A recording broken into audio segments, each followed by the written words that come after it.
ঠিক আছে, চলো তাহলে দেখা যাক ছোট ছোট কার্টুন। আর যদি নতুন থাকে।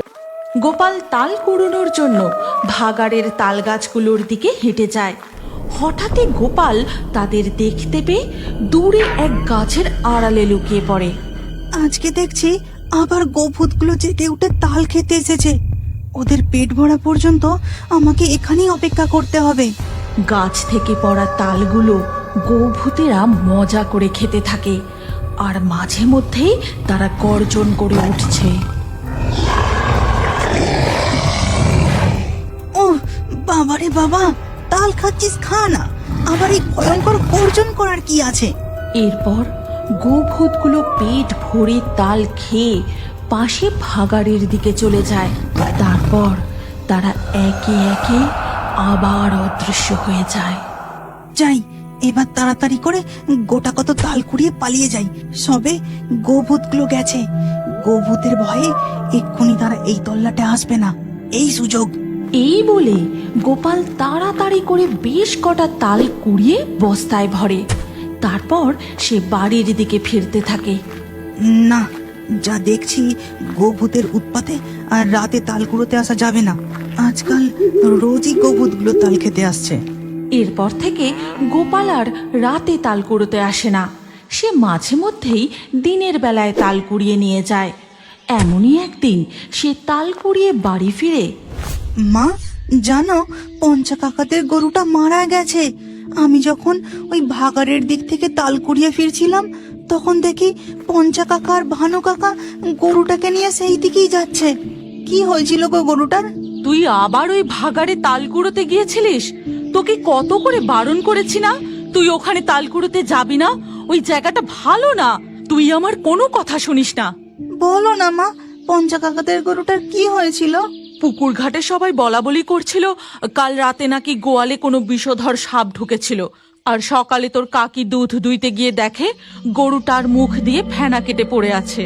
এই কথা বলে গোপালের মা দুর্গা রানী তাদের গরুকে ঘাস খেতে দেয়, আর গোপাল তাল দুটো তাদের বাড়ির দুয়ারে রাখে। মা, আমি তালডোবা পুকুরে স্নান করতে যাচ্ছি। ঠিক আছে, তাড়াতাড়ি চলে আসিস, কিন্তু বেশি দেরি করবি না। এরপর গোপাল গামছা নিয়ে তালডোবা পুকুরে তার বন্ধুদের সাথে স্নান করতে চলে যায়। আর পুকুর পাড়ে পৌঁছে কালো, দেখ আমাদের পুকুর পাড়ের তাল গাছগুলোয় একটাও তাল হয় না। এই গাছগুলোয় যদি তাল হতো তাহলে কি ভালোই না হতো। হ্যাঁ, তাহলে তো খুবই ভালো হতো। আমরা স্নান করতে এতে পুকুর পাড় থেকে তাল কুড়িয়ে নিয়ে যেতাম। আমার তালের বলা ফুলুলি খেতে খুব ইচ্ছে হয়, কিন্তু আমার মা তাল কুড়োতে যেতেই দেয় না। চল চল, এবার আমরা সাঁতার কাটি।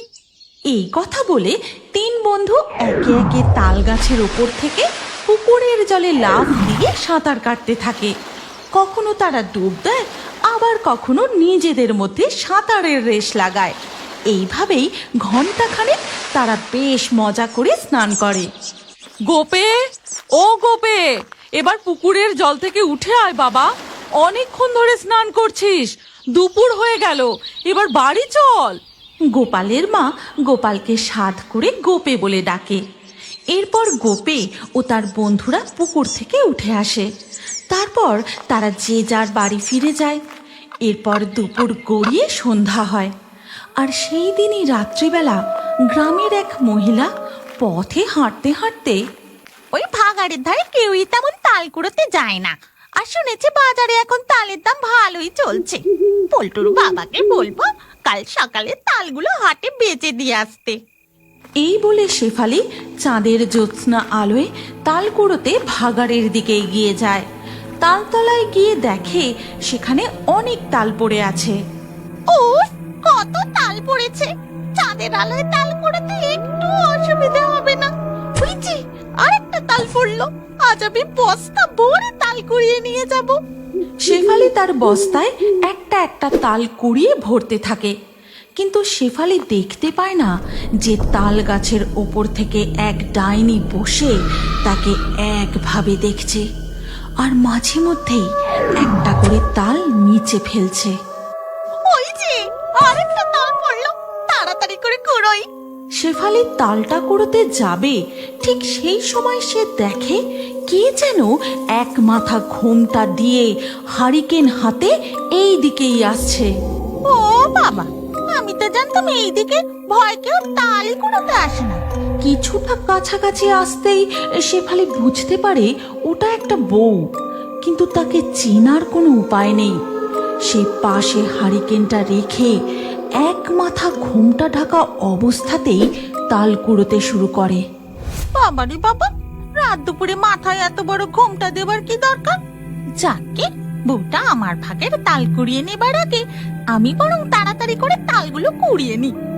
এরপর শেফালি একটা তাল কুড়িয়ে তার বস্তায় ভরতে গিয়ে দেখে তার বস্তায় কুড়োনো তালগুলো নেই। শেফালি ভয় পেয়ে যায়। তারপর সেই বউটার দিকে তাকিয়ে জিজ্ঞাসা করে, কে গো তুমি? তোমার নাম কি? কোন গ্রামে থাকো তুমি? আমি আমি মিনতি গো, ওই যে লক্ষণপুরের গ্রামে থাকি। বউটার কথা শুনে শেফালি ভয় আঁতকে ওঠে। আগের বছরে লক্ষণপুরের এক বউ এইখানেই তাল কুড়োতে এসে সাপের কামড়ে গত হয়েছিল, আর তার নামও ছিল মিনতি। তাহলে আমি কি এবার ভূতের খপ্পরে পড়লাম? মিনতি, আমায় ছেড়ে দাও। ওরে বাবা রে, ছেড়ে দাও, আমাকে কিছু করো না মিনতি, ছেড়ে দাও আমাকে। আমি তোকে ধরেছি নাকি যে তোকে ছেড়ে দেব? এই কথা বলে সে তার ঘোমটাটা সরায়, আর চাঁদের জোছনা আলোয় তার চেহারা দেখে শেফালি, বাঁচাও, বাঁচাও আমাকে, এই ডাইনির হাত থেকে বাঁচাও। শেফালি ভয়ে দৌড়ে পালিয়ে যেতে যাবে, ঠিক তখনই তাল গাছের ওপর থেকেই সেই ডাইনি শেফালির মাথার উপর একটা জোরে তাল ছুঁড়ে দেয়। তারপরে সেই ডাইনিটাও তাল গাছের ওপর থেকে এক লাফে নিচে নেমে আসে। এর পরের দিন সকালে গ্রামে হইচই পড়ে যায়। শেফালির বর তার বউকে কোথাও খুঁজে পায় না। আমি বারবার বারণ করলাম, যেও না, যেও না তাল কুড়োতে, যেও না, তাও আমার কথা শুনলো না। তা তো তালতলাগুলো ভালো করে খুঁজে দেখেছিস তো? হ্যাঁ মোড়ল মশাই, আমি সব তালতলাগুলোই ভালো করে খুঁজে দেখে এসেছি গো, কোথাও আমার শেফালি নেই। এ তো মহা সমস্যায় পড়া গেল। আচ্ছা বলছি, কাল রাতে তোর বউ কটার সময় ঠিক বাড়ি থেকে বেরিয়েছিল রে? ওই ঠিক 9:45 হবে। আমি বললাম আমি যাই তোমার সাথে, বলল এই যাবো আর আসবো, কিন্তু কোথায় আমার শেফালি? শেফালি তুমি কোথায়? তুই একটু শান্ত হ, শান্ত হ, দেখছি কি করা যায়। কোথায় যে গেল তোর বউটা? ভিড়ের মধ্যে দাঁড়িয়ে গোপাল সমস্ত ঘটনাটা মন দিয়ে শুনছিল। তারপর সে মনে মনে বলে, কাকি রাত 10টা নাগাদ তাল কুড়োতে গিয়েছিল, কিন্তু গোপুতেরা সন্ধে নামার পরেই তাল খেয়ে ফিরে যায়। তার অনেক পরে কাকি ভাগাড়ে তাল কুড়োতে গিয়েছিল।